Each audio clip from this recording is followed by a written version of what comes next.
Public hearing and blue sheets are available for anyone wishing to address the council. The 5-minute rule does apply. Liz, item number 5. Resolution 46, 2017. A resolution of the Lafayette City Parish Council acknowledging receipt of and approving the fiscal year 2018 budget submitted by the Lafayette Airport Commission. Motion by Bellard, second by Knockin. Council discussion. There is none. Any blue cards? Yes, sir. Please call the vote. District 2? Yes. District 3? Yes. 4? Yes. District 5? Yes. District 6? Yes. District 7? Yes. District 8? Yes. District 9? Yes. District 1? Yeah. Motion is approved. Resolution 47, 2017. A resolution of the Lafayette City Parish Council declaring those holidays to be observed by employees of the Lafayette City Parish Consolidated Government for the calendar year of 2018. Motion by Bellard, second by Knockin. There's an amendment. Knockin has read the amendment and he is offering that amendment, and Bellard is going to second that amendment. We're going to now open the floor for council discussion. There is no council discussion on any blue cards on this item? Yes, sir. Okay, please call the vote on the amendment first. District 3? Yes. District 4? Yes. District 5? Yes. District 6? Yes. District 7? Yes. District 8? Yes. District 9? Yes. District 1? Yes. District 2? Motion is approved to amend. Resolution as amended, please. District 3? District 4? Yes. District 5? Yes. District 6? Yes. District 7? Yes. District 8? Yes. District 9? Yes. District 1? Yes. District 2? Yes. Motion is approved as amended. Resolution 48, 2017. A resolution of the Lafayette City Parish Council certifying that Lafayette Parish has complied with the requirements of the state of Louisiana off-system bridge replacement program. Motion by Bellard, second by Knockin. Council discussion. There is none. Any blue cards? No, sir. Please call the vote. District 4? Yes. District 5? Yes. District 6? Yes. District 7? Yes. District 8? Yes. District 9? Yes. District 1? District 2? District 3? Motion is approved. Resolution 49, 2017. A resolution of the Lafayette City Parish Council authorizing the filing of an application for the reallocation of funds from the state of Louisiana Governor's Office of Homeland Security and Emergency Preparedness Hazard Mitigation Grant under Hurricanes Gustav and Ike, 2009 DR-1786 and DR-1792. Motion by Bellard, second by Knockin. Mr. Knockin. Yes, can I have somebody from community development? I have a question about this this money here. Is this the same funds, Mr. Roberto, that we were Coming over here, actually, development and planning. Oh, development. See Carly. all right?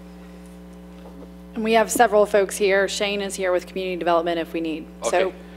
My question is, it just looks familiar. Is this, and maybe Mr. Roberto can help me out, is this also related to the same funds that we were trying to utilize for the Cooley Ildacon with the Gustav and Ike, or is this totally, this is a whole different? Yeah, this is a different set of money. Okay. This is not the Ildacon. That's my understanding. This was the only eligible drainage project for these funds. For those funds, okay. Right. All right. I was just curious. I want to make sure District 2 is not taking my money. Thank you. Got it. Any other council discussion? Any blue cards? Yes, sir. Call the vote. District 5? Yes. District 6? Yes. District 7? Yes. District 8? Yes. District 9? District 1? District 2? District 3? District 4? Yes. Motion is approved. We'll now move to reports and/or discussions. Please read item number 9. LSU Agricultural Center Annual Report. Mr. Abear. Yes, sir.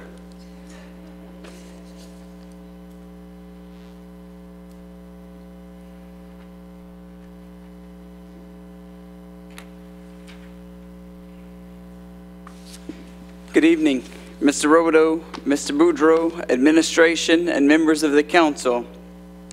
I'm Charles Zabear, County Agent and Parish Chair with the Lafayette LSU Ag Center. Tonight we'll present our annual report that highlights programs that have been impacted over the last year. We are the Cooperative Extension Service, which is the educational branch of the LSU Ag Center. The LSU Ag Center is one of the universities in the LSU system. But instead of having one campus, our campus is the entire state. So the LSU Ag Center has a parish in all 64 parishes as well. Many of our campuses also have a southern component with our offices, in addition to the 17 research stations throughout the state of Louisiana. Our office is located downtown in the parish government building located at 1010 Lafayette Street. The LSU and Southern Ag Centers are part of the land-grant university systems that are part of the Morrill and Smith-Lieber Acts that conduct research and extension work in each of the parishes throughout Louisiana. We are funded through a three-way partnership, which is on the federal level, USDA. The state level is both LSU and Southern. And local government funding comes through Lafayette Consolidated Government as well as the Lafayette Parish School System. Tonight, I would like to recognize a special guest with us, Dr. Kurt Guidry. He's our new Southwest Regional Director for Research and Extension. Dr. Guidry is housed at the H. Rouse Cafe Research Station in Rain. Dr. Guidry?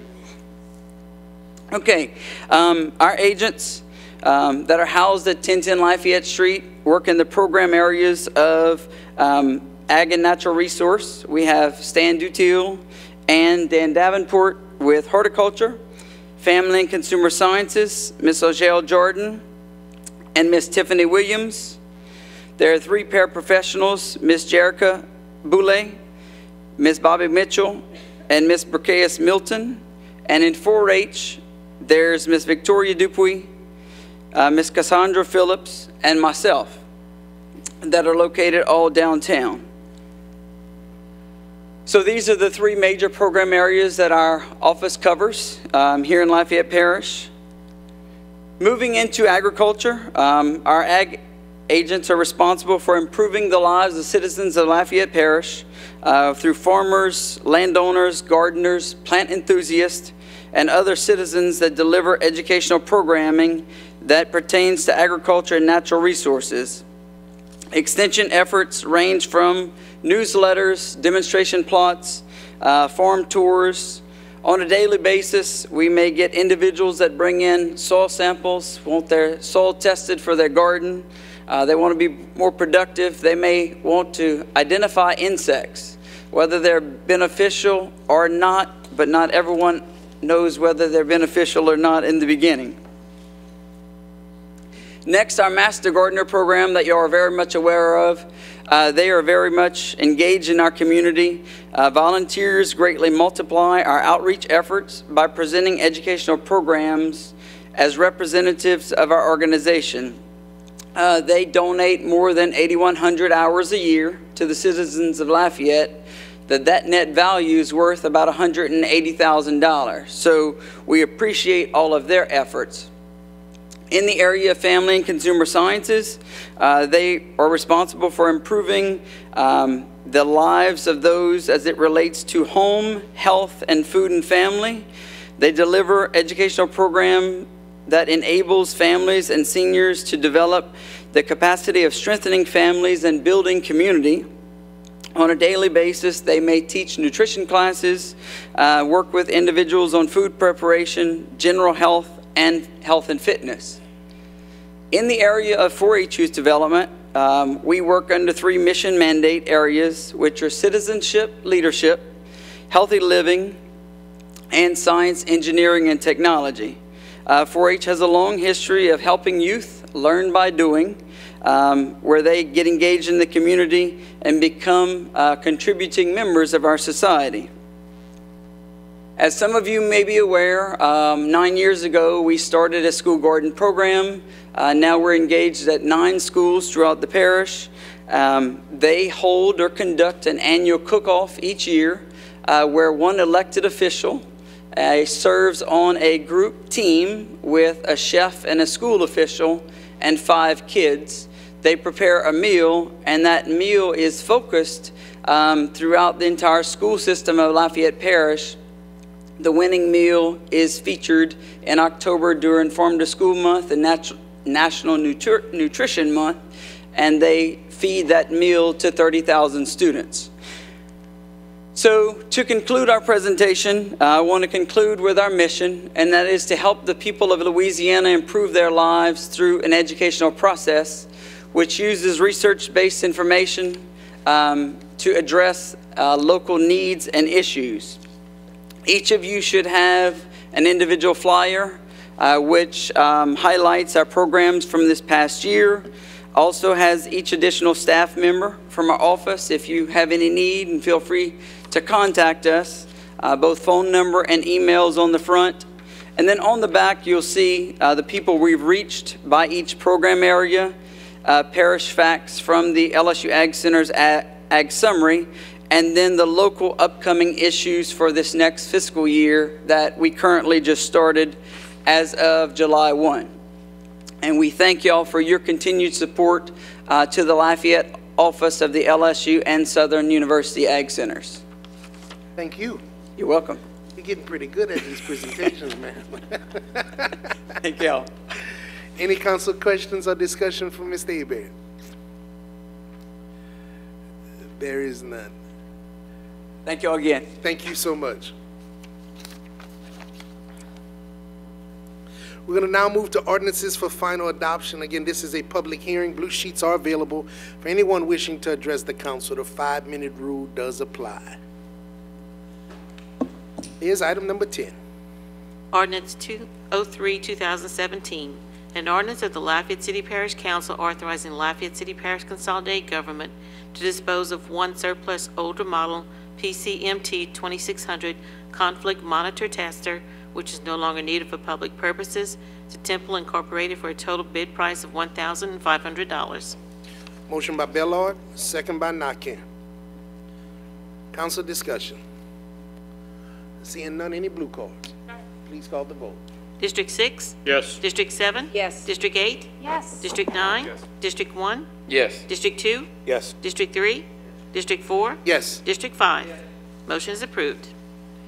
Ordinance 204, 2017, an ordinance of the Lafayette City Parish Council authorizing Lafayette City Parish Consolidated Government to dispose of one damaged surplus Jacobson R311T rotary mower, which is no longer needed for public purposes, to LADS for a total price of $53,516.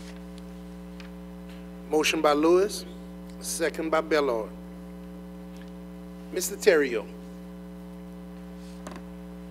Ms. Toops, what was this particular piece of equipment used for? Were the rotary mowers either a golf club or a golf course or something else? I was looking to see if Mr. Boudreau was here. It was, I believe, in the Recreation Department, and we are purchasing a new one. We're trading this in. We did send it out to bid. The reason that you see such a high value for the trade-in Right. is because it was basically a lemon. Well, So they're giving us almost full value for okay, it. because I saw damaged. So if it's damaged and it's worth almost $54,000, what does a new one cost? Yeah, they're giving us almost full value. Okay. All right. Thank you so much. Any other council discussion? Seeing none, any blue cards on this item? Please call the vote. District 7? Yes. District 8? Yes. District 9? Yes. District 1? Yes. District 2? District 3? District 4? Yes. District 5? District 6? Yes. Motion is approved. Ordinance 205, 2017. An ordinance of the Lafayette City Parish Council authorizing the Lafayette City Parish Consolidated Government to sell at public auction surplus vehicles, equipment, and other miscellaneous movable property which are no longer needed for public purposes as per the attached list. Motion by Ms. Cook. Second by Bellard. Council discussion. There isn't any blue cards. Please call the vote. District 8? Yes. District 9? District 1? Yes. District 2? Yes. District 3? Yes. District 4? Yes. District 5? District 6? Yes. District 7?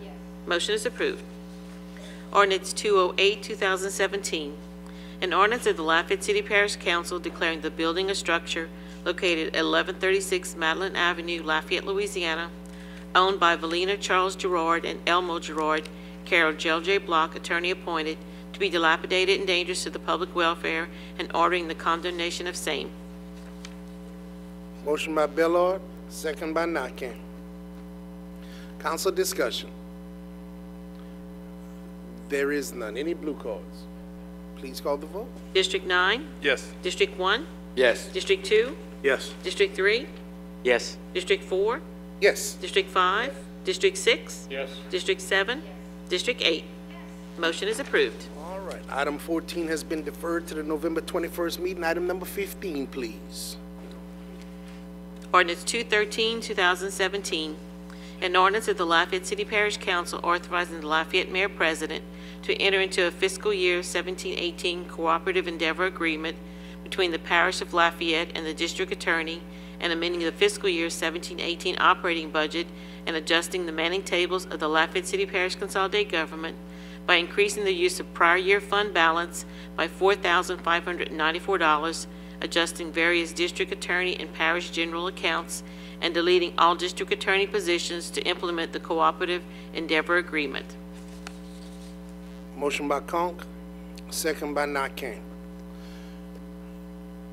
Mr. Escott, why are we doing a cooperative endeavor agreement and adjusting manning tables in the same ordinance? Perhaps Ms. Toops can answer the second question. I'm not,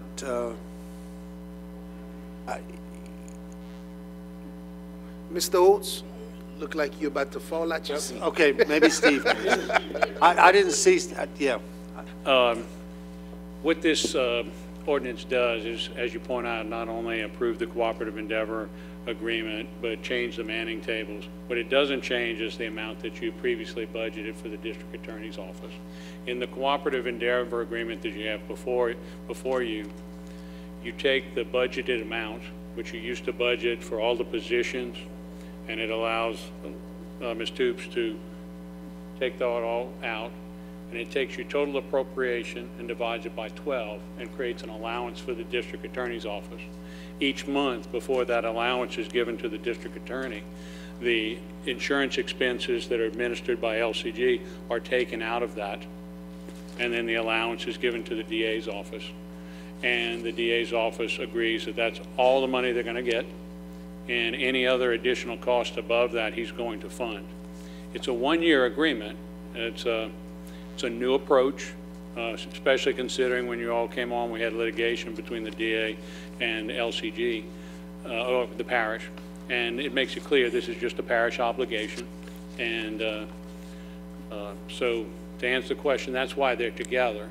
If you approve the cooperative endeavor, it's going to move the administration of that allowance to the district attorney's office. So it takes out all the specific line items in the budget. As it relates to any parish funding issues, concerns, woes in the future, does it leave any flexibility to make adjustments if necessary? This is a trial for 1 year. It's just for this budget year with the budget amount that you budgeted. But if the question is, do we have the flexibility during this budget year? I would tell you, you've now moved to a contracted agreement with the district attorney's office, where he's saying, I'm agreeing that these numbers are reasonable based on the current circumstances. We're making that same agreement. And so you have a matter of contract. The other thing, it takes care of a small amount from 16 where there was a hanging chad of an amount dealing with a disputed amount with regard to the criminal court fund vouchers. We put that at the end as well. So that would be a no.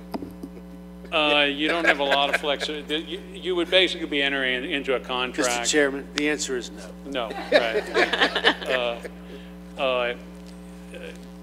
it's a new model.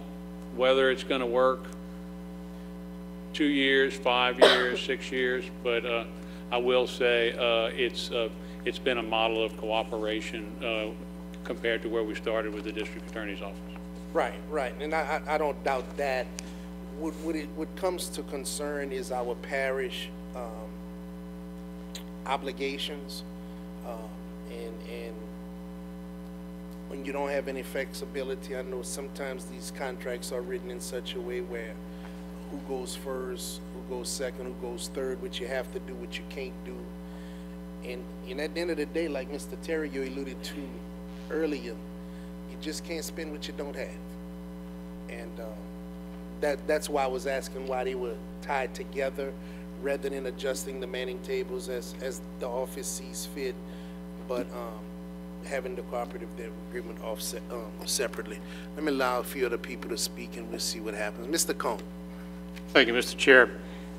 And my apologies, I had reviewed the CEA on this particular issue, and I had no issues with it until you brought up the question, which was the very question I raised with the proposed CEA with the 15th Judicial District Court. It's the issue of obligating monies without question and without an opportunity during the coming year to make adjustments, no matter what is the fiscal impact, thank you, fiscal impact of whatever happens in the next 12 months, much less which happens during the next election, where we're talking about renewals of almost $10 million in property taxes for the jail and the courthouse. And the reason I had asked for deferral on the one with the 15th Judicial District was just out of an abundance of caution. And I think I would propose that we defer action on this tonight until the meeting on the 21st, is it? For the same reasons that I asked for deferral on the one with the 15th Judicial District Court. Is that a motion? That's a motion, sir. Okay. So there's a movement to defer by Councilman Conkin, second by Castillo. Yes, sir. Mr. Escott? I was simply asking Ms. Williams if we had any blue cards so that we made sure we had public comment on the motion to defer. Oh, yeah. Oh, yeah. Yeah. Definitely going to always check for blue cards. So that motion was made by Conkin, seconded by Castillo, Madam Clerk.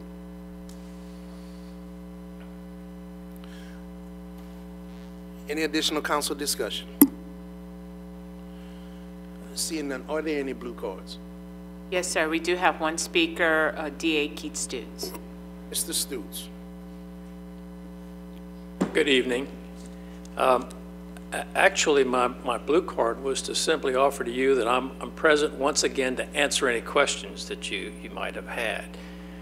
Now, I have to tell you, this whole process started 6 months or more ago, and never was this hesitancy that you're showing tonight mentioned it at any point during those 6 months. We all knew what the budget was. You actually produced the budget. I accepted those numbers, and this agreement, this proposed arrangement, is simply utilizing your numbers. I don't know what's going to change in the next 2 weeks. No, I have jumped through an enormous number of hoops based on the representations that I've received from your staff, from the mayor president, and from your asking no questions. I've jumped through a number of hoops to prepare for November 1st to be the point of beginning to absorb all of the salaries. I've incurred some expenses to do that. I've incurred a lot of energy and effort and meetings with all of your staff. We've gone through an enrollment period and had discussions with a number of different third-party benefit providers. We are ready to go into this arrangement where, and believe me, when I accepted your number of what the budget was, that was already going to be about $300,000+ less than I need. So I have been I have done everything that I can do to be reasonable and fair and responsible. This was to have been addressed prior to November 1st. It was to have been addressed when you adopted your budget, but you asked for it to be delayed. And it was delayed to today, which is now 7 days into the budget year. Part of this, part of the arrangement, I've already provided you with the necessary documentation to terminate all of the employees so that we can take over that responsibility of paying all of our expenses. So I'm a little set back, to be quite honest. I'm a little set back by the detrimental reliance that I provided and that I engaged in so that you can ask for a delay of another 2 weeks. And I don't understand what can change in the next 2 weeks except your idea that you want to undo what you propose to do in this budget. I believe me, at this point, I don't feel comfortable with what you're asking. I'm going to ask you not to delay this, to decide. If you want to do this, fine. If you don't want to do it, believe me, I have better things to do than to come before you on so many occasions to ask you how to operate my budget. I've done it 6 times. This past year, I came before you 6 times. The results were savings to your budget. And I did that in honest, in that notion of a mutual cooperation that we should be engaging in. A lot rides on what happens tonight as far as putting this into motion. Your concern is suppose things change, right? Suppose things change. You want to be able to come back and amend the budget to undo or reduce this amount. Likewise, if things get better or if things get worse for me and my loss is greater than $300,000, do you think I'll be able to come back and ask you? I should be able to do that. That is also what I will not be able to do. And this is a new endeavor. It's a new contract. It's a new way of doing business. Because I can tell you that this way of doing business, the 9 of you plus 1 more, me, running the DA's office is not an acceptable way to run the DA's office. I apologize if I seem a little gruff, but at this point I'm taken back. I placed a lot of trust in the representations that were made to me. I feel that, well, I'll say no more. Mr. Nakan. Yes, I guess Bruce or if you could chime in. Can you enlighten me? I understand what Mr. Stutz is saying, and I know he has been in here 6 times. I know we have been working some things.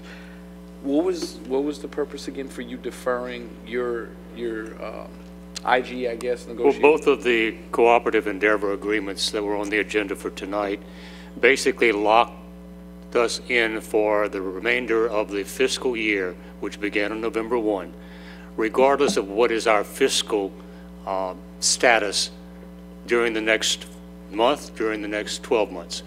I have a great deal of concern about the upcoming November election and the outcome on the renewal of the 2 property taxes. And I'm the first to acknowledge that this should not have any impact on this agreement. However, in consultation with particularly Laurie Stoops, I think out of an abundance of caution, we should wait to see what the voters of Lafayette Parish tell us regarding renewal of these 2 property taxes. We're talking $10 million in tax revenue. If the voters do not approve a continuance of that property tax, we have to address it. It may not have to be addressed in the next 6 months, but it's certainly something that we should keep in mind as we move forward. And to wait 2 more weeks, I don't think will really present any harm to either the judicial system or to the district attorney. Of primary concern to me in this particular CEA, for example, is Article 2, Section 1, which is what Mr. Boudreau referred. Basically, we are tying ourselves to the budget irrevocably moving forward. And at this point, I'm not comfortable in making that kind of commitment until I hear from the voters of Lafayette Parish on November 18th. I got you. I mean, it all makes sense. I guess the part that I'm trying to wrap around is in this, and maybe you can chime in the event that the funds weren't available, when we're saying we're being locked down to this particular ordinance, does it revert back to the argument we shall, but we don't have money? So does it create this big old thing that started about 6 months ago? Or is there an amendment to the clause that you could state based upon X, Y, Z? I mean, help me out here, because Sure. Regardless if we stuck to it by paper, we either got the funds or we don't. So at what point does the district attorney, I mean, I understand both points, and I understand there's some frustration in the room, and I'm trying to understand as well, what is the 2 weeks delay different versus if it goes through tonight and we amend it later because of the election outcome? What are the different options that we faced with? Well, some of the options that are available depend upon the agreement of the parties, which would include both the district attorney and LCG. In the event that the CEA were approved, let's say, and signed, and the millages are renewed, then no harm, no foul, everybody goes forward, and this particular CEA lasts until October 31st, 2018. It's a one-year term. Okay. In the event the millages are not renewed, the monies, my understanding, and Lori may be able to chime in just to confirm this, but my understanding is that the monies will continue to be collected during the 17-18 fiscal year, such that we would have those millage monies to fund this particular CEA. As I understand it, Mr. Councilman Conk's concern is perhaps slowing the expense train down as we near October 31st, 2018, because we know we are not going to have the additional 10 million renewed in the coming fiscal year. The only way that if the CEA were signed and the millages do not pass, one of two things would be a likely outcome. Number one, the DA recognizing the fact that perhaps we are heading for a train wreck in October 31st, 2018, takes it upon himself to voluntarily agree to cooperate with us and come to some mutual agreement, or number two, has his own obligations to meet, cannot voluntarily agree to that, and forces us to live up to the agreement in the CEA and sues us in enforcing that agreement.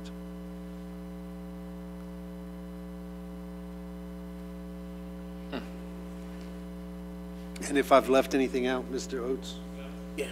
Yeah. No, so I would hope we wouldn't have to go that route. Let me offer you this, Kevin. And I'm not suggesting that we would go down any one particular route. But I want to talk, I mean, I've got to get back to the DA at the same time and say, you know, we also have a physical responsibility, and no, we don't want to shortchange him. I know he doesn't want to have our own district attorney and LCG going back and forth. I mean, that's not the goal here. And I will say this. We have embarked on a totally new business model, and District Attorney Stutes has been extremely easy to work with. I hope he would say the same for us. We were essentially plowing new ground on how we did business going forward, and so there was a lot of negotiation involved. But so I don't want to imply that if we did find ourselves in a difficult predicament, that the absolute result would be the DA is going to sue us. I'm not saying that, but those were the options. Okay, so it's fair to say, Mr. Conk, it really, your concern is the upcoming November 18 election. Yes, sir. And that's your reason. Okay. And there's one other point I'd like to raise. I've been trying to find it in the CEA with the district attorney's office, is that in the judicial CEA, they would take priority over all funding from the general fund. That was specifically detailed in that CEA. Does that exist in this one? That could be a big difference. I don't recall that in it doesn't, and I'm not sure what you're referring to in the judicial one either. it wouldn't take priority over. I think what you might be referring to, and I can pull that one, was the agreement by the judges that if they had any additional expenses, they would go to the other three funds that they have to make it up. In this one, there's a clear statement in Article 2 that the DA is saying any other above the allowance you give him every month, less the part that the parish administers on the insurance, he has to come up with all the rest of the money. Okay, so that's probably different than Bruce. I apologize. I'm looking for the section that I had outlined. I can't locate it quickly. But either way, the outcome of the November 18th vote on the two propositions for renewal is a great deal of concern to me, and it should be to the council as a whole as we move forward. Yeah, no, I agree. I mean, it's a concern on everything that's on the what stands for November 18th for LCG. So I don't disagree with you, Bruce. I respect where you're at, respect where the DA's at, and you know, I just had those questions and want to process it before I make my vote. Thank you. Okay, and I'm gonna just add that the previous appearances before this council, all of the budgetary amendments, I don't know that any of them had to do with this CEA. That was things that the district attorney's office was doing. And keep in mind the process, as he alluded to in meeting, and Steve said was a very pleasant process, and Paul said it was really, really nice, is that, you know, they were meeting with the administration, and now it's before the council, and the council chimes in, may or may not be in agreement, and then you vote. So, Mr. Bellard. Yes, Mr. Escott, did you say if it doesn't pass, we still have a whole year we're going to collect on that millage?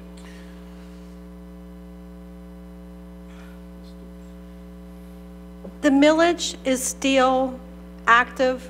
It doesn't expire until the end of 2017. So it will be levied for next year. But after that, it would have to go back before the voters as So 2018? new millage. It's going to be levied and collected in December, Okay, and that's it. okay, Justice. that's all I have. But I think they collect.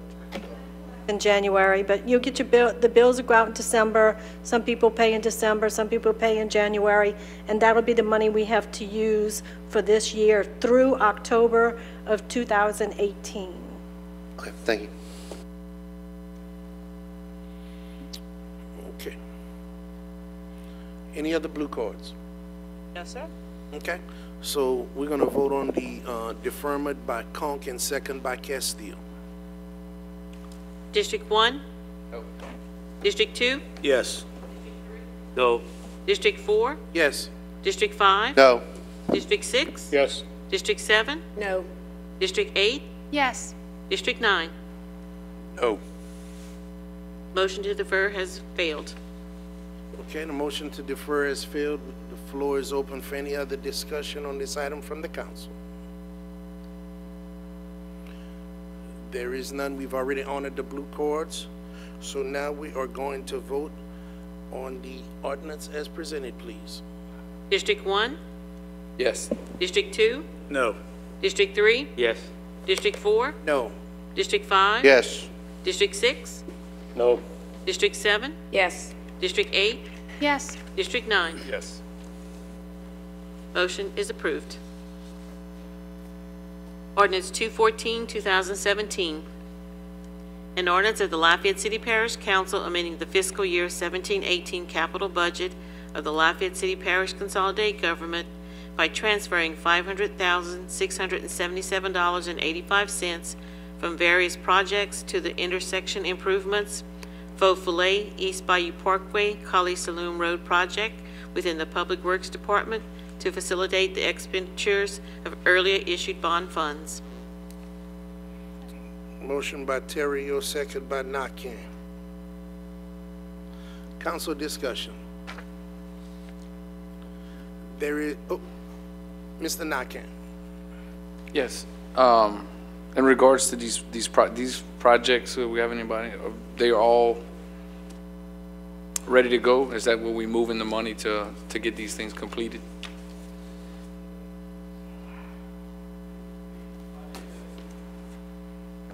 The project that receiving the fund is the College Saloon Road, Filet East Bayou Parkway intersection is receiving the money.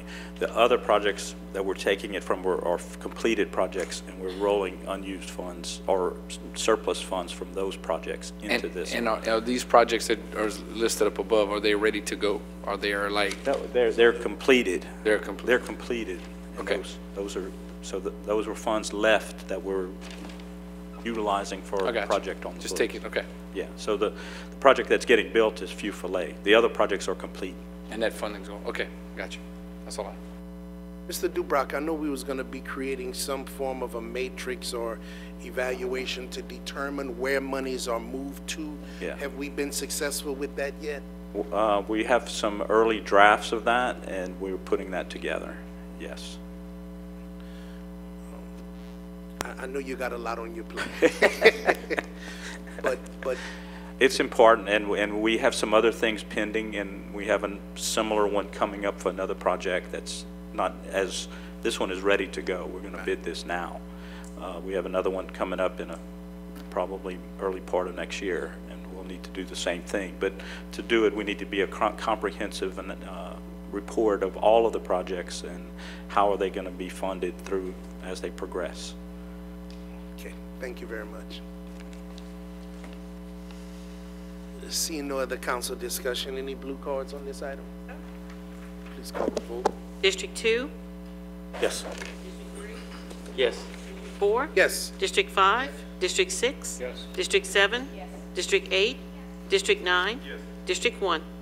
Motion is approved. Now move to announcements of vacancies on boards and commissions. Liz, please read items 17, 18, and 19. Due to resignation, a vacancy exists on the Lafayette Parish Library Board of Control for 1 year and 10 months, the remainder of an unexpired 5-year term.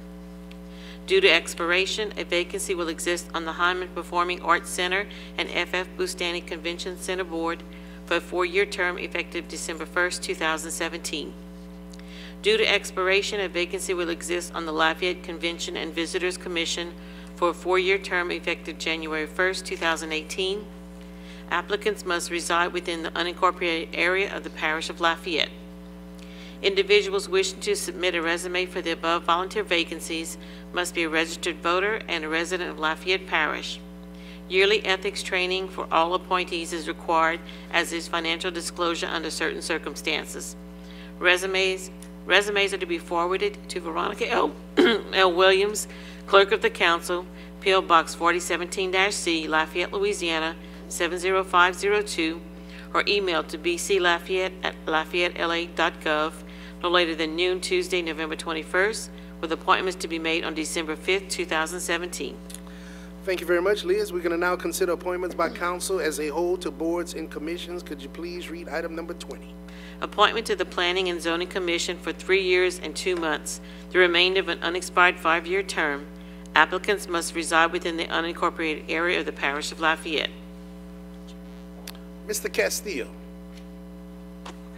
Yes, sir. I'd like to nominate William Tyler Roy. Roy is nominated. Mr. Terrio. I'd like to nominate Bob Bixman. Bixerman is nominated. Any other nominations? We're going to now consider these nominations closed. We got 2 options, Roy and Bixerman. Please vote by roll call of name, please. District 3? District 4? Roy. District 6? Roy. District 7? District 8? District 9? District 1? Roy. District 2? William Tyler Roy has been appointed. Appointment to the Downtown Development Authority for 2 years and 4 months, the remainder of an unexpired 3-year term. Nominee list provided by One Acadiana. Mr. Conk. Mr. Chair, I nominate Gus Renzinze. Gus. Mr. Nakam. I nominate Mr. Gus. He's already been nominated. No, I'm no fool. You good, Mr. Castillo? Okay, we only got one nomination. Can we get a little competition here?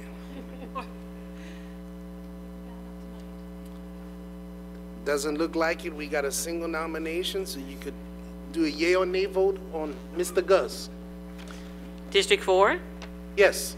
District 6? Yes. District 7? District 8? District 9? District 1? Yes. District 2? District 3? Resende. Mr. Gus Resende has been appointed. Resende, okay. Appointment to the Lafayette Convention and Visitors Commission for a 4-year term effective January 1st, 2018. Nominee list provided by One Acadiana.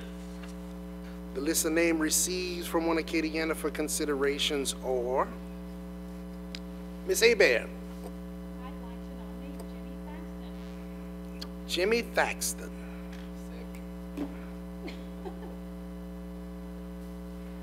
And by the way, Jimmy Thaxton is the incumbent. Any other nominations? There is none. Please call the vote on Thaxton. District 6? Yes. District 7? Yes. District 8? Yes. District 9? District 1? Yes. District 2? District 3? District 4? Yes. Jimmy Thaxton has been appointed. Appointment of Ann Mahoney to the Lafayette Preservation Commission for a 4-year term effective August 1st, 2017. Appointment made by the Lafayette Mayor President for approval by the Lafayette City Parish Council.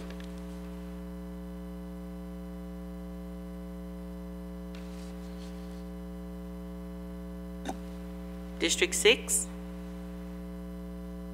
District 7? District 8? District 9? District 1? District 2? District 3? District 4? Motion is approved. Appointment of William Hunter to the Lafayette Preservation Commission for a 4-year term effective September 1st, 2017. Appointment made by the Lafayette Mayor President for approval by the Lafayette City Parish Council. District 7? Yes. District 8? Yes. District 9? District 1? Yes. District 2? Yes. District 3? Yes. District 4? Yes. District 6? Yes. William Hunter is appointed.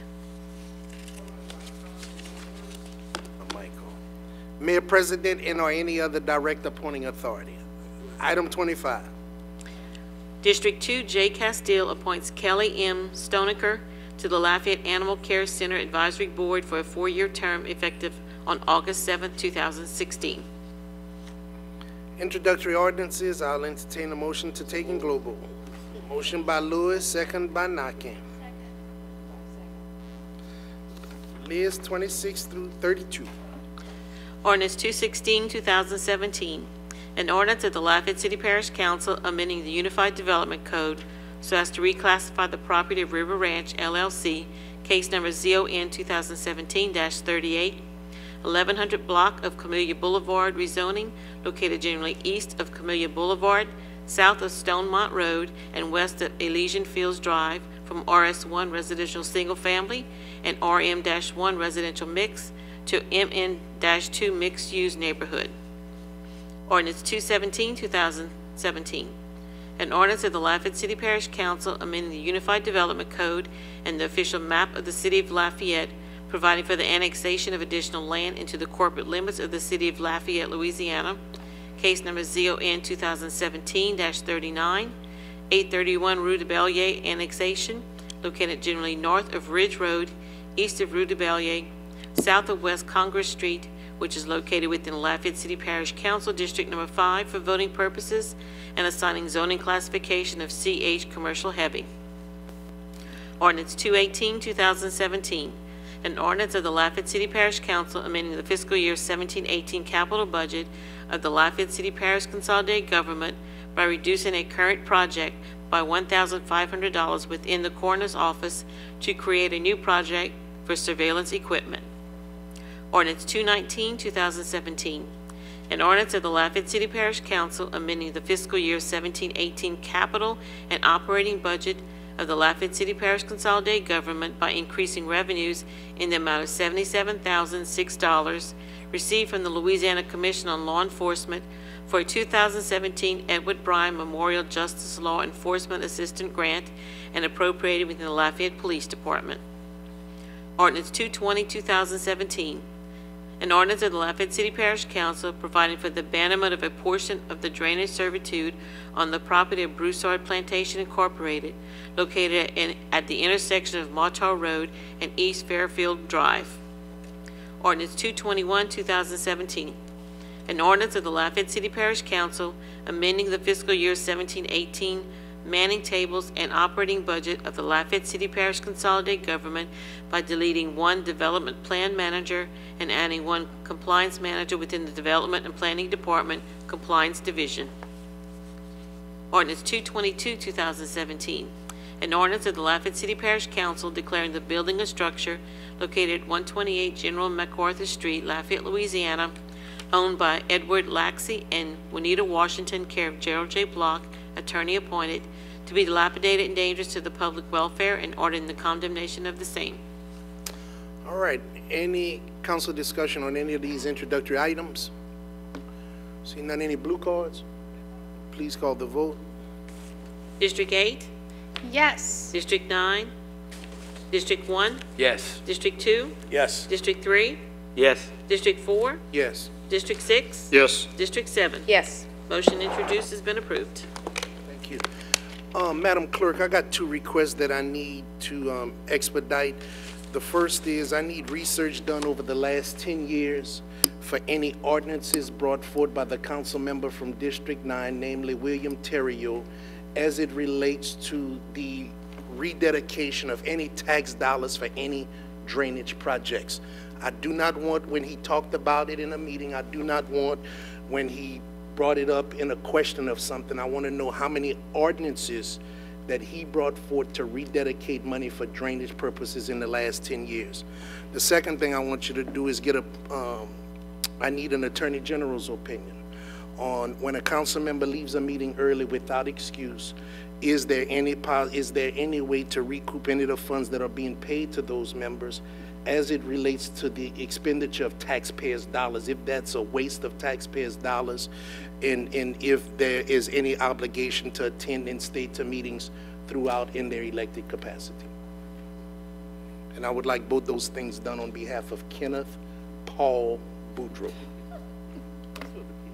Meeting adjourned.